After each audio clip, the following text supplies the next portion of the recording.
مرتبہ اپنے اپنے مرحومین بالخصوص آج ان مومنین کی طرف سے افطاری کا اہتمام ہے، ان کے مرحومین اور وہ تمام مومنین جن کا کوئی فاتحہ پڑھنے والا نہیں، سب کے لیے سورۃ الفاتحہ۔ بسم اللہ الرحمن الرحیم، الحمد للہ الرحمن الرحیم ایاک نستعین اہدنا الصراط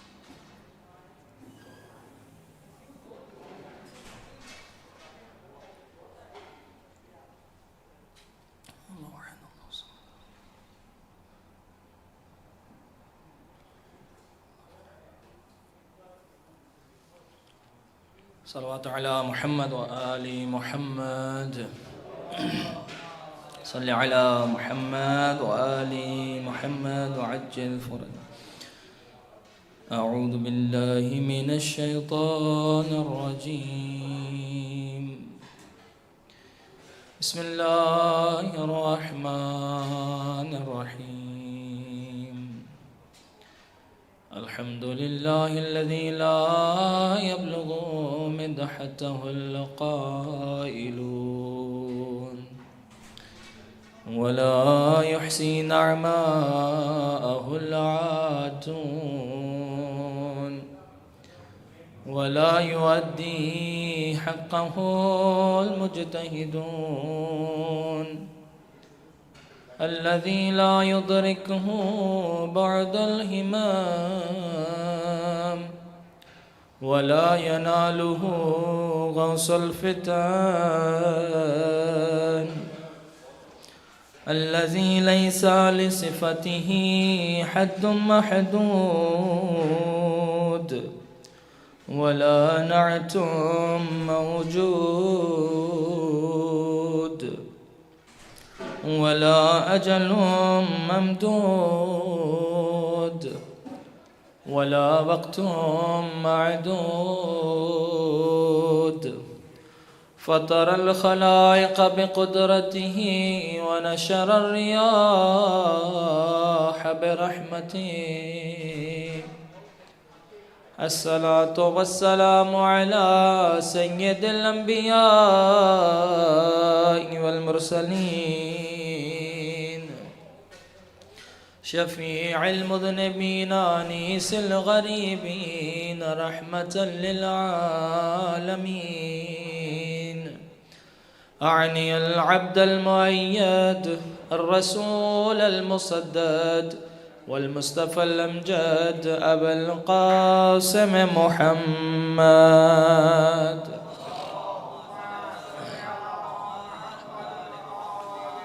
وعلى أولاده الطيبين الطاهرين المعصومين واللعنة الدائمة على أعدائهم أجمعين. أما بعد، فقد قال الرحمن في القرآن: بسم الله الرحمن الرحيم. بقية الله خير لكم إن كنتم مؤمنين. صلوات على محمد وآل محمد. صلی اللہ علیہ مومنین کرام، سب سے پہلے دعا گو ہیں پروردگار عالم آپ تمام مومنین و مومنات کا احانہ اپنی بارگاہ میں عبادت شمار فرمائے. جتنے مومنین و مومنات تشریف فرما ہیں، جو جو حاجات رکھتے ہیں، پروردگار عالم سب کی حاجات کو پورا فرما. رحم اللہ آج جن مومنین نے افطاری کا اہتمام کیا، اس ذکر کے صدقے ان کے مرحومین کی بخشش فرما. پروردگار اللہ ان کے رزق، مال، جان، عزت آبرو میں اضافہ فرما. پروردگار اللہ تجھے واسطہ تیری عزت و عظمت کا جس نے التماس دعا کہا ہے، سب کی توفیقات خیر میں اضافہ فرما. رحم اللہ ہم سب کے والی و وارث یوسف زہرا امام زمانہ علیہ السلام کے ظہور میں تعجیل فرما. تمام دعاؤں کی قبولیت کے لیے بآواز بلند صلوات. اللہم صلی علی محمد. مومنین، سب سے پہلے خداوند عالم کا شکر ادا کرتے ہیں کہ اس نے اس ماہ مبارک عظیم کا ایک اور دن ہمیں نصیب کیا، اور درود و سلام ان ہستیوں پر کہ جنہوں نے انسان کو یہ سکھایا کہ پروردگار کی بارگاہ میں کیسے حاضر ہونا ہے اور اس کی بندگی کیسے کرنی ہے.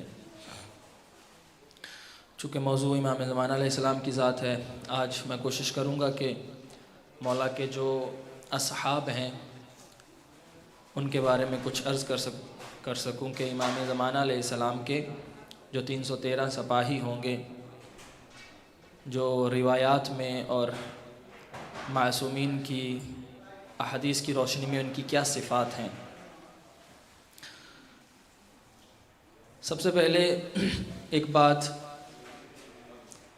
کہ امام زمانہ علیہ السلام کا صحابی ہونا یا دوست ہونا یا امام کا قریبی ہونا، اس کے لیے کوئی خاص شرط نہیں ہے کہ انسان بہت مالدار ہو، انسان بہت مشہور ہو، انسان بہت پڑھا لکھا ہو۔ امام زمانہ علیہ السلام کے صحابی کے لیے، یعنی امام کے لشکر میں شامل ہونے کے لیے، یا کوئی بھی ولی خدا کا دوست ہونا، اس کے لیے کوئی خاص شرائط نہیں ہے کہ انسان جو ہے وہ ضروری ہے کہ وہ بہت مشہور اپنے زمانے کا بہترین جانا مانا انسان ہو۔ اب خود دیکھیے، تاریخ بھری پڑی ہے، خود اصحاب کربلا میں دیکھیے کہ کتنے ایسے لوگ ہیں کہ جن کو ہم جانتے تھے، یہ کتنے ایسے لوگ ہیں کہ جو اس وقت کے مشہور ترین لوگ تھے۔ یہ چند گنے چنے لوگ تھے، حضرت حبیب جیسے، حضرت مسلم جیسے، کہ جو اس وقت ایک جانے جاتے تھے۔ ادروائز آپ دوسرے اصحاب کو دیکھیں، ان 72 میں 72 میں بھی کتنے ایسے ہیں جن کے بارے میں ابھی تک ہمیں معلوم نہیں ہے۔ یعنی کیا مطلب یہ کہ ضروری نہیں ہے کہ آپ اپنے زمانے کے فیمس ترین انسان ہوں پھر آپ امام کے جو ہے وہ اصحاب اور دوستان میں شامل ہو سکتے ہیں۔ آپ اس کی ایک مثال جناب وہب نصرانی، چوپان تھے، ایک بکریاں چرانے والے تھے، لیکن امام علیہ السلام نے خود ان کو اپنے لشکر میں ایسا شامل کیا کہ آج جب حسین کا تذکرہ ہوتا ہے، وہب نصرانی کا بھی تذکرہ ہوتا ہے۔ اسی طرح آپ دیکھیے جناب سعید، کہ جو کوفہ کے رہنے والے تھے، یہ تھے کون؟ یہ قاصد تھے۔ جب مولا نے جناب مسلم کو بھیجا تھا کوفہ میں، تو کوفہ سے جناب مسلم نے جو خط لکھا تھا امام حسین کو بھیجا تھا، جناب سعید لے کر گئے۔ کوئی نہیں جانتا تھا اس سے پہلے۔ یعنی امام علیہ السلام کا دوست اور صحابی ہونے کے لیے ضروری نہیں ہے کہ آپ زمانے کے مالدار انسان ہوں، آپ زمانے کے مشہور ترین انسان ہوں۔ ایسے لوگ کہ جو نہ جانے جاتے تھے، جن کو کوئی لوگ معمولی سمجھتے تھے، معمولی سے مراد جن کا کوئی نام نہیں ہوتا تھا، گمنام ہوتے تھے، ایسے لوگ امام علیہ السلام کی صحبت میں آ کر جب امام کے ساتھ مل گئے تو امام نے اپنے ساتھ ان کو بھی قیامت تک کے لیے زندہ کر دیا۔ یعنی پہلی شرط کیا ہے کہ کبھی بھی ولی خدا کے لیے آپ کو نامور ہونے کی ضرورت نہیں ہے۔ یہ ضروری نہیں ہے کہ آپ بہت مالدار ہوں، آپ بہت پڑھے لکھے ہوں، آپ انجینئر ہوں، آپ ڈاکٹر ہوں۔ اس کی قرآن بھی ایک مثال دیتا ہے۔ صلوات پڑھیے محمد و آل محمد کی ذات پر۔ سورہ یاسین میں ایک واقعہ جو نقل ہوا کہ حضرت عیسیٰ علیہ السلام نے 2 لوگوں کو بھیجا ایک شہر کی طرف تبلیغ کے لیے کہ جاؤ ان لوگوں کو جا کر تبلیغ کرو، ان لوگوں تو دعوت دو دین کی طرف، خدا کی جانب۔ اب لوگ کیا کر رہے تھے؟ انہیں اذیت کر رہے تھے، لوگ انہیں نقصان پہنچا رہے تھے، ان کے ساتھ ظلم کر رہے تھے۔ اب قرآن نے اس واقعے کو لکھا، قرآن کہتا ہے وَجَاءَ مِنْ أَقْصَى الْمَدِينَةِ رَجُلٌ يَسْعَى۔ سورہ یاسین دیکھیے، اس لیے کہتے ہیں قرآن ہدایت ہے، اس کو پڑھیے تو سمجھیے کہ قرآن کیا رہا۔ وَجَاءَ مِنْ أَقْصَى الْمَدِينَةِ، مدینہ شہر کو کہتے ہیں کہ شہر کے نچلے حصے سے، ایک ایسے حصے سے کہ کوئی پوش ایریا میں نہیں رہتا تھا وہ بندہ۔ وَجَاءَ، ایک شخص آیا شہر کے پائن حصے سے، نیچے والے حصے سے، جہاں معمولاً عام لوگ رہتے ہیں، معمولی لوگ رہتے ہیں۔ اچھا کون بندہ ہے وہ؟ اس کا نام بھی قرآن نے ذکر نہیں کیا۔ وَجَاءَ مِنْ أَقْصَى الْمَدِينَةِ رجل مرد کو کہتے ہیں، یعنی بظاہر وہ کوئی فیمس بندہ نہیں تھا، وہ بظاہر ایک عام انسان تھا۔ اس نے آ کر کیا کہا؟ وہ دوڑتا ہوا آیا اور آ کر کہنے لگا قَالَ يَا قَوْمِ اتَّبِعُوا الْمُرْسَلِينَ، تمہیں کیا ہو گیا ہے؟ یہ نبی کے بھیجے ہوئے ہیں، تم ان کی اتباع کرو۔ توجہ چاہتا ہوں، ایک عام انسان، قرآن نے کہا ایک رجل تھا، ایک مرد تھا، جس کا روایات میں کیا نام لکھا گیا؟ حبیب نجار. نجار تھا، یہ بننا تھا، وہ گھر وغیرہ بناتا، لوگوں کی مزدوری کرتا. لیکن قرآن نے اس کا تذکرہ کیوں کیا؟ قرآن نے اس کا تذکرہ اس لیے کیا کیونکہ وہ ایک ولی خدا کی حمایت میں بولا. ایک ولی خدا کی حمایت میں بولا تو قرآن نے اس شخص کا بھی تذکرہ کیا کہ ضروری نہیں ہے کہ تم کسی ولی کے دوست بننے کے لیے، صحابی بننے کے لیے تم کوئی فیمس ہو. کوئی نہیں جانتا تھا اس کو. امام صادق علیہ السلام فرماتے ہیں کہ ہمارے اللہم صلی علی، فرمایا ہمارے خالص شیعہ بہت چند تعداد ہیں، جن میں سے کہا ایک حبیب نجار ہے. کہا ہمارے خالص شیعہ، یہاں تک لکھا گیا کہ 6 ہیں، جن 6 میں سے فرمایا ہمارے خالص شیعوں میں سے ایک شیعہ کون ہے؟ حبیب نجار. یعنی ضروری نہیں ہے کہ تم اپنے شہر کے نامور ہو، تم کہیں بھی رہتے ہو، بظاہر تمہاری کوئی بھی حیثیت ہو، تم ولی خدا کے دوست بن سکتے ہو، صحابی بن سکتے ہو، اگر تم ولی خدا کے حق میں بولو. سورہ یاسین کہتی ہیں وَجَاءَ مِنْ أَقْصَى الْمَدِینَةِ، ایک پائن شہر سے اٹھ کے ایک شخص آیا، دوڑتا ہوا آیا. کیوں؟ کیونکہ یہ فرستادہ رسول تھے، یہ رسول اللہ کے خدا کے نبی کے بھیجے ہوئے تھے. ان کی حمایت میں بولا، یعنی نبی خدا کی حمایت میں بولا تو قرآن نے اس کا واقعہ مٹنے نہیں دیا، اس کا ذکر مٹنے نہیں دیا. اور معصوم فرماتے ہیں کہ وہ ہمارے خالص شیعوں میں شامل ہوگا. بس ولی خدا ہونے کے لیے، ولی خدا کا دوست ہونے کے لیے ضروری نہیں ہے. اس لیے روایتیں کہتی ہیں امام علیہ السلام کے جو صحابی ہوں گے ان کی کچھ صفات ہوں گی، جن میں سے پہلی صفت ان کی کیا ہوگی؟ فرمایا ایسا نہیں ہے کہ وہ شخص صرف امام کا انتظار کر رہے ہیں. ان کی پہلی صفت یہ ہے امام ان کا انتظار کر رہے ہیں. یعنی وہ کیسے لوگ ہیں جن کا امام انتظار کر رہے ہیں. اور اس لیے فرمایا جب امام ظہور کریں گے، امام باقر علیہ السلام کی حدیث ہے، اللہم صلی علی محمد وآلہ، میں نے پہلے بھی عرض کیا، فرمایا کہ اللہ امام کا جب ظہور ہوگا تو امام مکہ سے پہلے ایک وادی میں رکیں گے ذی طوا کے نام سے. اب یہ 313 وہاں جمع ہوں گے، یعنی امام ان کا انتظار کریں گے. جب یہ جمع ہو جائیں گے پھر امام کعبہ میں جا کر ظہور کریں گے. پہلی صفت تو یہ ہے کہ امام ان کا انتظار کریں گے. کیسے لوگ ہوں گے وہ؟ آپ کو سوچئے. اس کے لیے میں نے عرض کیا کہ امام علیہ السلام کا صحابی ہونا، اس کے لیے کوئی آپ کو خاص چلہ، آپ کو کوئی عمل خاص کرنے کی ضرورت نہیں ہے. کتنے عمل کیے ہوں گے جناب وہاب نصرانی نے. آپ مخلص ہو، امام آپ کو خود چن لیں گے. یہاں تک روایتیں ہیں کہ جناب مولا حسین کے ایک صحابی تھے حفحاف بن بصری، حفحاف بصری، نام شاید بہت کم لوگوں نے سنا ہو. یہ 72 میں ان کا نام بھی شامل ہے. یہ کب مولا کے ساتھ ملے؟ مولا نے بصرہ والوں کے لیے خط لکھا. ایک مومنہ تھی جس کے پاس وہ خط گیا، اس نے لوگوں کو جمع کیا کہ امام کا خط آیا ہے، امام حسین علیہ السلام کا، جو ان کی نصرت کے لیے جانا چاہتا ہے میرے گھر میں جمع ہو. اب اس وقت بصرہ کے حالات کیا تھے کہ ہر طرف گورنمنٹ کا پہرا، جو بھی حسین کی مدد کے لیے نکلے گا یا قتل کر دیا جاتا یا زندان میں ڈال دیا جاتا. اب یہ حفحاف بصری بظاہر بوڑھا شخص ہے. جب اس کو معلوم ہوا تو اس کے بچوں نے کہا کہ بابا ابھی تو حالات بہت مشکل ہیں، ابھی نہیں نکل سکتے. اس نے کہا تم جاؤ نہ جاؤ میں جاؤں گا. یہ پہنچا اس مومنہ عورت کے گھر. اس نے خط پڑھ کے سنایا کہ امام کربلا میں پہنچ چکے ہیں اور امام بلا رہے ہیں اپنے چاہنے والوں کو. اب اس نے کیا کیا؟ بڑی مشکل سے یہ نکلا، کوئی نہیں جانتا اس شخص کو. یہ نکلا اور کربلا پہنچا. کب پہنچا؟ جب سب شہید ہو چکے. کربلا پہنچا، یہ فوج اشقیاء کے سامنے گیا. انہوں نے ان سے کہنے لگا میرے مولا کہاں ہیں؟ کہا کون سے مولا کی بات کر؟ کہا میرے مولا، میرے آقا حسین ابن علی. کہا وہ تو شہید ہو گئے. آیا امام کے لاشے پر آیا، آ کر امام علیہ السلام اپنے گھوڑے سے اترا، امام کے قریب بیٹھا اور کہا مولا میری کیا زندگی ہے کہ اگر میں آپ کے بغیر زندہ رہوں؟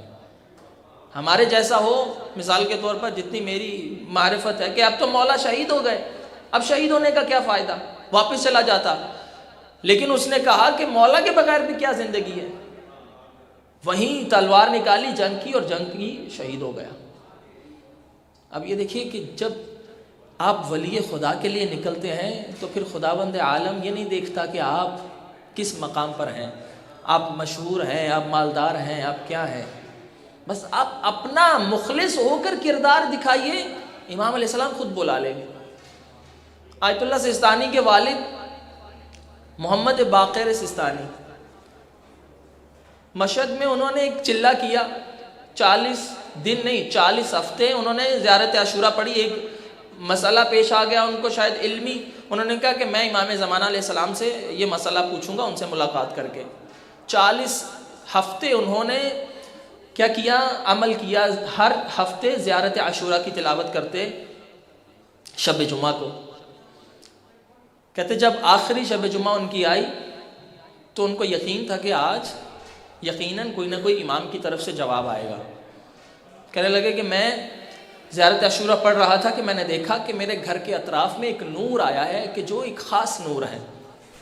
کہنے لگے میں نے جلدی سے زیارت عاشورہ مکمل کی اور جلدی سے آیا، دیکھا کہ جس گھر سے وہ نور آ رہا ہے میں اس گھر میں داخل ہوا، دیکھا وہاں گریا ہو رہا ہے، لوگ رو رہے ہیں۔ میں نے دیکھا کہ بظاہر ایک خاتون اس دنیا سے چلی گئی ان کے گھر میں۔ کہتے میں ابھی دیکھا کہ وہ ابھی اس دنیا سے گئی ہے، تو زیادہ لوگ نہیں ہیں، 1-2 لوگ بیٹھے ہیں منتظر ہیں کہ اور لوگ آئیں۔ تو میں جب اس حجرے میں گیا جہاں سے نور آ رہا تھا، امام اس میت کے سرہانے بیٹھے ہیں، امام اس میت کے سرہانے بیٹھے۔ کہتا میں پہچان گیا کہ یقیناً یہ امام زمانہ ہے، نور ان کا بتا رہا تھا۔ کہتے میں نے اس سے پہلے کہ امام سے کچھ کہوں، امام علیہ السلام نے کہا کہ تمہیں ہماری تلاش میں نکلنے کی ضرورت نہیں ہے، تم اس جیسا کردار دکھاؤ، ہم خود آتے ہیں۔ کہتے جب ہم نے پوچھا کہ اس عورت کا کیا کردار تھا، کہا شاہ کے زمانے میں جب لوگوں پر حجاب کی پابندی تھی کہ وہ حجاب نہیں پہن سکتے باہر، یہ عورت 7 سال اپنے گھر سے اس لیے نہیں نکلی کہ اس کو حجاب نہ اتارنا پڑے، کہ اس کو حجاب نہ اتارنا پڑے۔ جب آپ جس کام میں ہیں اس کام میں مخلص ہو جائیں، خالص ہو جائیں، امام علیہ السلام خود آئیں گے۔ کتنے ایسے واقعات ملتے ہیں، کسی کفاش سے امام کی ملاقات ہو رہی ہے، کفش بنانے والے سے، کسی قصاب سے امام کی ملاقات ہو رہی ہے۔ ہم تو سوچیں گے کہ کسی مثال کے طور پر آیت اللہ سے ہونی چاہیے، کوئی نماز شب پڑھنے والے سے ہونی چاہیے۔ عزیزان محترم، آپ کو چلے کاٹنے کی ضرورت نہیں ہے، جو کر رہے ہیں اس میں مخلص ہو جائیں، خالص ہو جائیں۔ ایک کفاش کا واقعہ کہ کفش بنانے والا ہے بظاہر، ایک عابد امام سے ملنے کی تڑپ کر رہا ہے، امام خواب میں آئے، کہا کہ ہم فلاں کفاش سے آ کے ملتے ہیں۔ اب یہ گیا دیکھوں کہ وہ آخر کرتا کیا، کتنا متقی ہوگا کہ جس سے امام ملاقات کرتے ہیں۔ کہتا میں گیا دیکھا کہ ایک عورت ہے جو اپنا جوتا بیچنا چاہتی ہے، اس نے 9 سکے کا وہ جوتا خریدا اور جاتی ہے بازار میں، مجبور ہو گئی بیچنے کے لیے۔ وہ گئی بازار میں کہ میں اس کو بیچوں، کوئی کہہ رہا ہے ہم اس کے 2 سکے دیں گے، کوئی 3 دیں گے۔ کہا میں نے یہ نیا خریدا ہے، استعمال بھی نہیں کیا، 9 کا خریدا تھا، آپ مجھے 5 دے دیں، 6 دے دیں۔ ہر کوئی کہہ رہا ہے 2، کوئی کہہ رہا ہے 3، کوئی کہہ رہا ہے 4۔ کہتا ہے بالآخر یہ عورت اس کفاش کے پاس گئی۔ جب اس کے پاس گئی، اس نے دیکھا کہ جوتا تو نیا ہے، اس نے کہا میں تمہیں اس کے لیے 7 سکے دوں گا۔ کہنے لگی کہ عجیب، کوئی 2 کہہ رہا ہے، کوئی 3 کہہ رہا ہے، آپ 7 کیوں دیں گے؟ کہا دیکھو تمہارا جوتا اصل میں 7 کا تم سے خریدوں گا، 1 سکہ میں خود فائدہ کر کے 8 کا اس کو بیچ دوں گا۔ کہا کہ در حقیقت اس کی قیمت یہی ہے، لوگ تمہیں کم دے رہے ہیں، لوگ تمہیں کم دے رہے ہیں۔ اپنے کام میں مخلص ہو جاؤ، مخلوق خدا کے لیے اپنے آپ کو وقف کرو، جو کام کر رہے ہو اس میں مخلص ہو جاؤ۔ 2 کام کرو، معصومین کی طرف سے بھی یہی انسان کے لیے کہ 2 کام کرو، کوشش کرو کوئی حرام انجام نہ دو، کوئی واجب چھوڑو نہ، معصوم خود تم سے ملاقات کے لیے آئے گا۔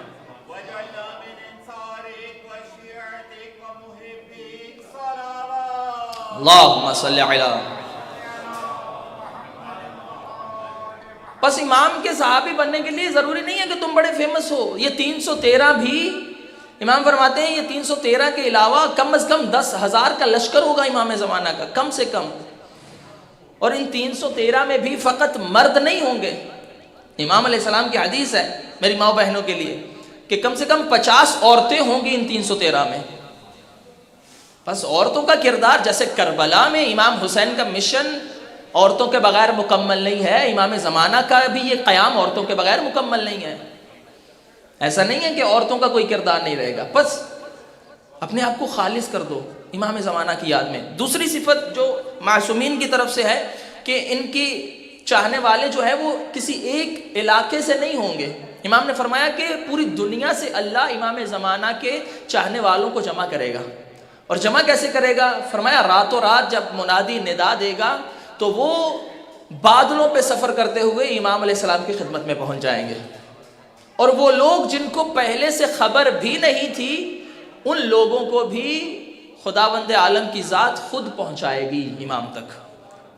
یعنی آپ کا کام ہے نیت کرنا، آپ کا کام ہے اپنے آپ کو وقف کرنا، امام زمانہ کو یاد کرنا، ان کی خدمت میں کیسے پہنچانا، یہ خدا کا کام ہے. اور پھر ان کی اگلی صفت کیا ہے کہ امام زمانہ علیہ السلام کے سب سے پہلے بیعت کرنے والے یہ 313 ہوں گے. کہ جب امام آئیں گے سب سے پہلے بیعت کون کرے گا؟ امام علیہ السلام کے. یہ 313 انصار ہیں کہ جو حضرت جبرائیل کے ساتھ امام زمانہ کی بیعت کریں گے.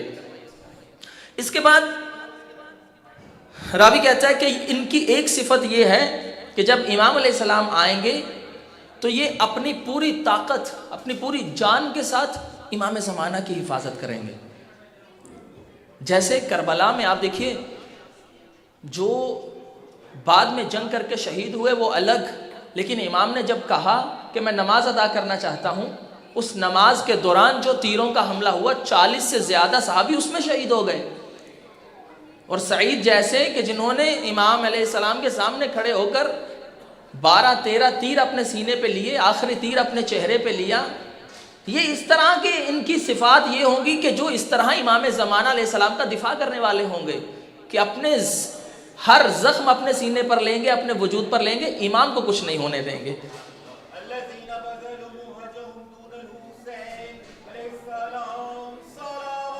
اللہم صلی علی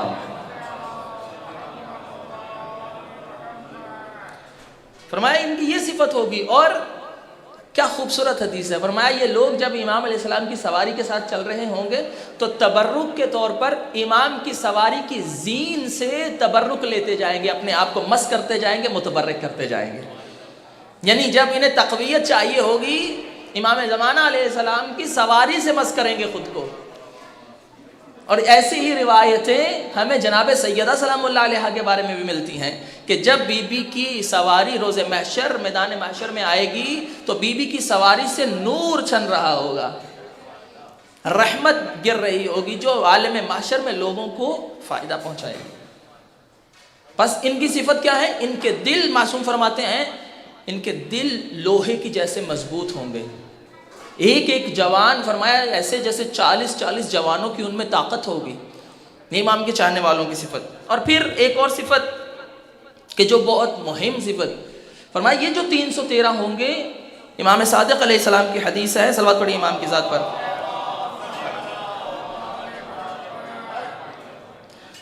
امام فرماتے ہیں کہ گویا یہ پرچم داران امام زمانہ علیہ السلام ہوں گے. اور فرمایا کہ ایسے پرچم داران کہ جن کو اللہ دوسرے مردوں پر حاکم قرار دے گا، یعنی یہ صاحب حکومت ہوں گے. امام زمانہ علیہ السلام کے جو 313 ہیں یہ صاحب حکومت ہوں گے. ایسا نہیں ہے کہ ان کو لوگ جانتے نہیں ہوں گے. یہ جو 313 یہ خاص ہے. فرمایا یہ حاکم داران، یہ پرچم داران ہیں، امام زمانہ ہوں گے. اور اس سے پہلے کہ یہ امام سے ملحق ہوں، یہ اللہ ان کو دوسرے لوگوں پر حاکم بنائے گا. یعنی کیا مطلب اس بات کا کہ ہمیں امام کے آنے سے پہلے ایک ایسا جامعہ تیار کرنا ہے کہ جس میں اسلامی نظام ہو. امام کے آنے سے پہلے ہمیں کوشش کرنی ہے کہ ایسا معاشرہ ہو کہ جو امام کو ویلکم کر سکتا ہو، کہ جو پرچم وہی پرچم اٹھا کے امام زمانہ علیہ السلام کی بارگاہ میں پہنچ سکتے ہوں. یہ پرچم داران ہوں گے. امام صادق علیہ السلام کی حدیث ہے کہ اللہ ان کو باقی مردوں پر حاکم بنائے گا. اور پھر ان کی صفات میں ایک صفت یہ ہے، راوی کہتا ہے کہ خداوند عالم نے سورہ بقرہ میں جو ارشاد فرمایا اینما تکونوا یأتی بکم اللہ جمیعا ان اللہ علی کل شیء قدیر، کہ تم جہاں کہیں بھی ہوگے پروردگار تمہیں اکٹھا کر لے گا. تم دنیا میں جہاں کہیں ہو پروردگار تمہیں جمع کر لے گا. امام فرماتے ہیں یہ آیت امام زمانہ کے اصحاب کے لیے ہے.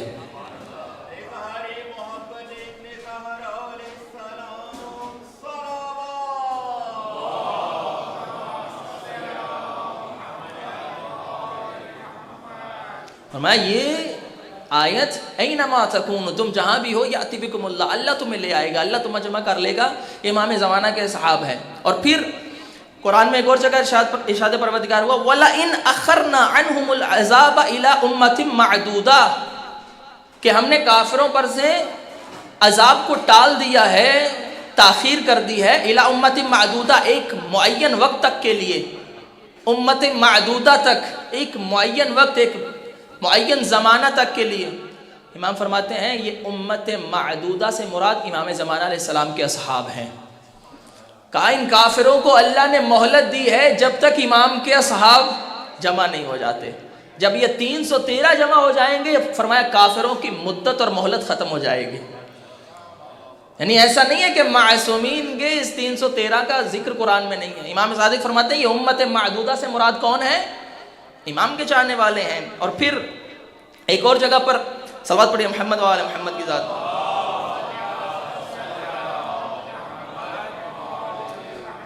حضرت لوط انہوں نے اپنی قوم سے جب فرمایا قال لو ان لی بکم قوتا او آوی الی رکن شدید, اپنی امت سے انہوں نے فرمایا کہ جب وہ حضرت لوط کو اذیت پہنچا رہے تھے تو انہوں نے کہا کہ اے کاش تمہارے مد مقابل میرے پاس کوئی قوت ہوتی.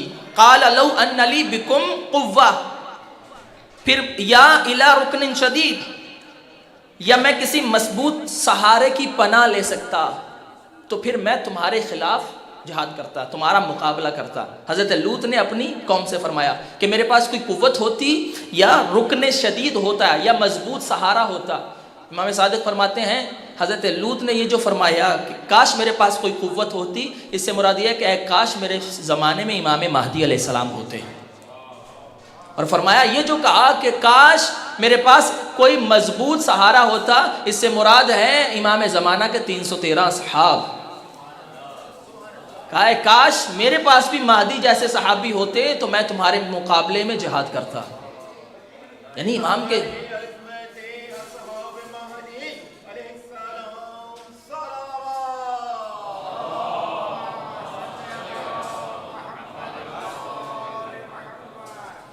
یعنی یہ معصومین کے یہ جو صحابی ہیں ان کے خاص صفات ہیں کہ خداوند عالم نے ان کو ایک خاص مقام و منزلت دی ہے. امام زمانہ علیہ السلام کے آنے تک ہر کسی کو مہلت ہے, لیکن جب امام آئیں گے سب کی مہلت ختم ہو جائے گی. اور یہ امام کے چاہنے والے ہیں, لیکن اگر ان 313 میں نہیں بھی شامل ہو سکتے تو کم از کم ہم امام کے دوسرے لشکر میں اپنے آپ کو شامل کرنے کی کوشش کر سکتے ہیں. اس کے لیے میں نے عرض کیا کہ ولی خدا کا دوست بننے کے لیے آپ کو ضروری نہیں ہے کہ آپ اپنے زمانے کے بہت مشہور انسان ہوں, آپ بے نام بھی ہوں. امام علیہ السلام آپ اپنا کردار ایسا بنائیں کہ خود بلا لیں گے. اب وہاب نصرانی کے بارے میں کیا ملتا ہے؟ امام علیہ السلام جب بڑھ رہے تھے کوفہ کی جانب, راستے میں دیکھا ایک خیمہ لگا ہے. امام علیہ السلام نے اپنا خیمہ اس کے قریب لگا لیا. جب خیمہ قریب لگایا تو اب امام علیہ السلام اتر کے آئے, دیکھا ایک خیمے میں بڑھیا موجود ہے. امام نے پوچھا کہ اے بی بی, اس صحرا میں جہاں نہ پانی ہے نہ کچھ کھانے کو ہے, کیا کر رہی ہیں؟ کہا میرا بیٹا ہے کہ جو اس کی نئی نئی شادی ہوئی ہے وہ اپنی بیوی کو لے کے جاتا ہے, بکریاں چرا کے باہر سے کہیں دور دراز سے پانی بھی لے کے آتا ہے, میرے لیے سب کچھ کرتا ہے. کہا کہ اچھا جب تمہارا بیٹا شام کو واپس آئے اسے ہمارے پاس لے کے آنا, ہم نے تمہارے ساتھ خیمہ لگایا ہے. جب بیٹا شام کو واپس آیا تو دیکھا پہلے ماں کیا کرتی تھی, ماں استقبال کرتی تھی. بیٹا جب پانی لے کے آتا ماں خوشحال ہوتی, استقبال کرتی. اب ماں پریشان بیٹھی ہے. اس نے پوچھا کیا ہوا؟ کہا اس طرح سے ایک لشکر آیا تھا جس میں ایک نورانی انسان آیا, اس نے آ کر اس طرح سے کہا کہ اپنے بیٹے کو میرے پاس لے کے آنا. کہا بیٹا میں جب اس کے لشکر کے قریب گئی میں نے یقیناً جناب مریم کو تو نہیں دیکھا, لیکن میں نے ایسی بیویاں دیکھیں کہ جن کے چہرے بڑے نورانی تھے. اپنے بیٹے کو لے کر امام کے لشکر میں ایک دفعہ امام کے خیمے میں آئی. اب یہ بظاہر عیسائی ہے، لیکن امام علیہ السلام کی زیارت، امام کے چہرے کی زیارت کا کیا اثر ہوتا ہے؟ کہتا ہے جو ہی امام کے خیمے میں داخل ہوا، امام کے جمال میں اتنا محو ہو گیا کہ امام کے ہاتھوں پہ آ کے کلمہ پڑا. اور یہی واہب نصرانی جب جنگ کرنے کے لیے جاتا ہے، ایک مرتبہ ظالموں سے لڑ کے شہید ہو گیا، انہوں نے سر کاٹ کے ماں کی طرف پھینکا. اب ماں نے سر اٹھایا اور ایک جملہ کہا یا فاطمہ الزہرا گواہ رہنا کہ میں نے یہ اپنا بیٹا حسین پہ صدقہ کیا ہے، اور جو ہم صدقہ کر دیں واپس نہیں لیتے. یہ کہہ کے اس نے سر پھینک دیا کہ ہمیں یہ سر نہیں چاہیے، ہم نے حسین پہ صدقہ کر دیا. کون جانتا تھا اس سے پہلے جناب وہاب نصرانی کو؟ لیکن ایک ملاقات سے امام نے اس کو علیہ السلام بنا دیا. عزیزان محترم، اپنے آپ کو زمانے کے امام کے قریب کریے کہ اے مولا ہم بھی گنہگار ہیں، ہم بھی اے مولا بہت عاصی ہیں، لیکن مولا آپ کے چاہنے والے ہیں. اے مولا ہمارا بھی ہاتھ تھام لیجئے. الا لعنت اللہ علی القوم الظالمین وسيعلم الذین ظلموا أي منقلب ينقلبون. پروردگار اللہ سے دعا ہے کہ ہم سب کو امام زمانہ کے سپاہی و انوار میں شمار فرما. تمام دعاؤں کی قبولیت کے لیے بآواز بلند صلوات.